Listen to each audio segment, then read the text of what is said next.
کا مستقبل یعنی زندگی وہ خوبصورت گزار سکے، کاروباری ہو، پیسہ ہو، شہرت ہو، دولت ہو. اور یہ ہمیں احساس نہیں رہا کہ اس دین کے لیے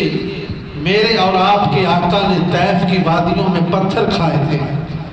اس دین کی سر بلندی کے لیے غزوہ بدر 313 اپنی جان ہتھیلی پر رکھ کر ایک بڑے لشکر جرار کفر کے ساتھ ٹکرائے تھے. کیوں ٹکرائے تھے؟ یہ دین ہم تک پہنچانے کے لیے، اس دین کا جھنڈا بلند کرنے کے لیے یہ صحابہ کرام نے قربانیاں دی تھی. اس جنگ کی سر یعنی اسلام کی سر بلندی کے لیے غزوہ حنین، غزوہ بدر، یہ جتنے بھی غزوات ہوئے یہ دین اسلام کی سر بلندی کے لیے سب کچھ تھا. شہدائے کربلا کا اگر قصہ پڑھیں،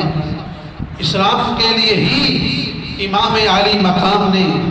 نواسہ رسول نے اپنے سارے خاندان کو قربان کیا تھا. کوئی اپنا ذاتی جھگڑا نہیں تھا، کوئی ذاتی خواہش نہیں تھی، صرف اسلام کے پرچم کو سر بلند رکھنے کے لیے. ہم تو نماز پڑھنے کے لیے مسجد آنے کے لیے تیار نہیں ہیں، ہم اسلام کو کیا سر بلندی دیں گے؟ ہم اسلام کو کیا پرچم اس کا بلند کریں گے؟ ہم تو اللہ کے گھر میں 5 وقت سر جھکانے کے لیے حاضر نہیں ہیں، ہم سچ بولنے کے لیے تیار نہیں ہیں، ہم ہر روز دھوکے دہی داؤ لگا رہے ہیں. ہم نے اسلام کو پرچم کو کیا بلند کرنا ہے. تو امام علی مقام نے اسلام کے جھنڈے کو بلند کرنے کے لیے اپنا ننھا علی اصغر جس کی عمر 6 ماہ تھی اس کو بھی قربان کیا تھا، اور علی اکبر جیسا کلیجر جوان اس کی بھی قربانی پیش کی تھی، اور غازی عباس جیسا ایک جرأت دلیر بہادر وہ بھی اسلام کے پرچم کو بلند رکھنے کے لیے قربان کیا تھا. اور 72 تن قربان کر کے اپنا آپ بھی پیش کر کے امام حسین نے قیامت تک یہ پیغام دیا تھا کہ ہم نواسہ رسول ہیں، ہمارا ایک نام ہے، لیکن ہم اپنے آپ کو اسلام کی سر بلندی کے لیے پیش کر رہے ہیں. ہماری ایک جان، ایک علی اصغر اکبر، سارے سب کچھ قربان کر کے میں اسلام کے پرچم کو سر بلند کرنے کے لیے قربانی دے رہا ہوں. تو ہم یہاں آج کہاں کھڑے ہیں؟ تو میں اس وجہ سے حافظ صاحب کے والدین کو ان کا شکریہ ادا کرتا ہوں کہ اس پرفتن دور میں جہاں دین سے لوگ دوری چاہتے ہیں، جہاں دین سے لوگ سمجھتے ہیں کہ پتہ نہیں ہم یتیم ہو جائیں گے، ہم کھائیں گے کہاں. بھائی جس نے پیدا کیا ہے وہ آپ کو رزق اس کا ذمہ ہے، وعدہ ہے اور رزق دے گا. آپ اس وجہ سے پریشان نہ ہوں، دین اسلام کے ساتھ کھڑے رہیں. تو برادران اسلام یقیناً آج اسلام کے ساتھ کھڑا ہونا انتہائی مشکل ہے. تو پھر وہ والدین قابل تحسین ہیں، ان کا شکر میں ادا کرتا ہوں کہ انہوں نے اس پرفتن دور میں اپنے بچے کو یعنی حفظ کرایا، قرآن زبانی یاد کرایا، اور آگے بھی ان کی سوچ یہی ہے کہ ہم نے یہ بچہ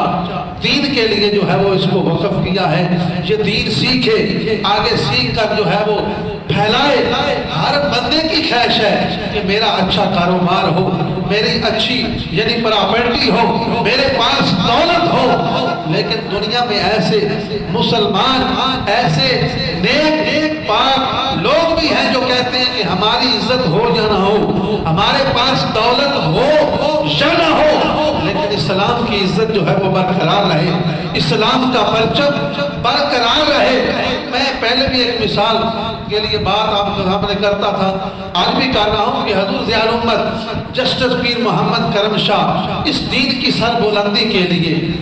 ڈیروں پہ گئے، پنڈوں میں گئے، اور وہاں جا کر کوئی جس طرح آج کے 2 نمبر پیر کرتے ہیں کہ یہ ہماری بھینس ہے، یہ ہمارا کٹا ہے، یہ ہمارا بکرا ہے، ہاتھ رکھ کے کہتے ہیں. تو حضور ضیاء الامت نے جانوروں پر ہاتھ نہیں رکھا تھا کہ یہ میرا ہے، آپ نے جا کر ان کے بچوں پر سر پر ہاتھ رکھا کہ یہ بچہ مجھے دین کے لیے دے دو، یہ بچہ مجھے دین کے لیے دے دو. پھر لوگوں نے اپنے بچے ایک ایک بچہ دین کے لیے دیا، جن میں ایک نام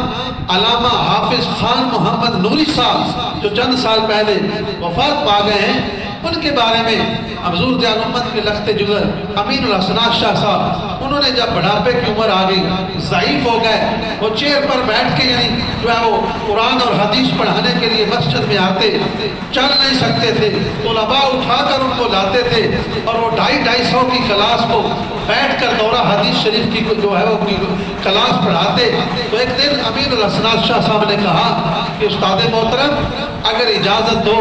کہ ہم آپ کو جو ہے وہ اس چیز سے یعنی آپ کو اجازت دیتے ہیں کہ آپ اب بہت ضعیف ہو چکے ہیں، اب آپ کی صحت ساتھ نہیں دیتی، آپ جو ہے وہ